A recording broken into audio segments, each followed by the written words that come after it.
അതിപ്പോൾ കുറച്ച് ദിവസങ്ങളായിട്ട് യു ഡി എഫും കോൺഗ്രസും യൂത്ത് കോൺഗ്രസും കെ എസ് യും എന്ന് പറഞ്ഞാൽ ടോട്ടലി പ്രതിപക്ഷം ഒരു മാനസികമായിട്ടുള്ള ഒരു സമനില തെറ്റിയ രീതിയിലാണ് പ്രവർത്തിച്ചു കൊണ്ടിരിക്കുന്നത്. അവരെന്താണ് പറയുന്നത്, അവരെന്താണ് ചെയ്യുന്നത്, അവർക്ക് തന്നെ അറിയുന്നുണ്ടോ എന്നെനിക്കറിയില്ല. കാരണം ജനാധിപത്യ രീതിയിൽ തിരഞ്ഞെടുക്കപ്പെട്ടിട്ടുള്ള സത്യപ്രതിനിധി അധികാരത്തിൽ വന്നിട്ടുള്ള ഒരു മന്ത്രിയെ കഴുത്തിന് പിടിക്കുക, കൈക്ക് പിടിച്ച് തിരിക്കുക എന്നൊക്കെ പറയുന്നത് ഇതിനെ സമനില തെറ്റിയ ഭ്രാന്തല്ലാതെ വേറെന്താ പറയുക? പ്രതിഷേധമുണ്ട്, പ്രതിഷേധം ആർക്കും പ്രതിഷേധമാവാം. പക്ഷെ ഈ രീതിയിലുള്ള പ്രതിഷേധം സൂചിപ്പിക്കുന്നത് രാഷ്ട്രീയപരമായിട്ട് അവരുടെ സമനില തെറ്റി.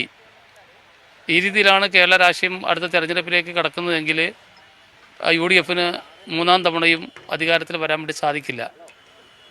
അതിൻ്റെ പശ്ചാത്തലത്തിൽ സമനില തെറ്റിയിട്ടുള്ള കെ എസ് യുക്കാരും യൂത്ത് കോൺഗ്രസ്സുകാരും യു ഡി എഫുകാരും നമ്മുടെ സംസ്ഥാനത്ത് അക്രമം അഴിച്ചുവിടുന്ന രീതിയിലുള്ള കാര്യങ്ങളാണ് നമുക്ക് കാണാൻ വേണ്ടി കഴിയുന്നത്.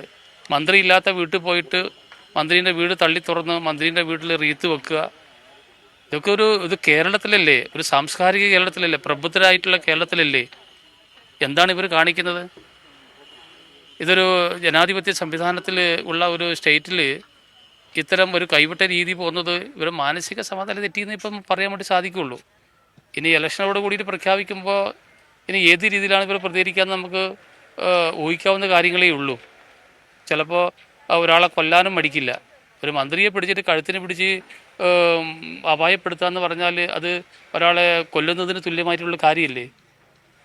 ശക്തമായിട്ടുള്ള നടപടി സ്വീകരിക്കണം ഈ കെ എസ് പിക്കാർക്കെതിരെ.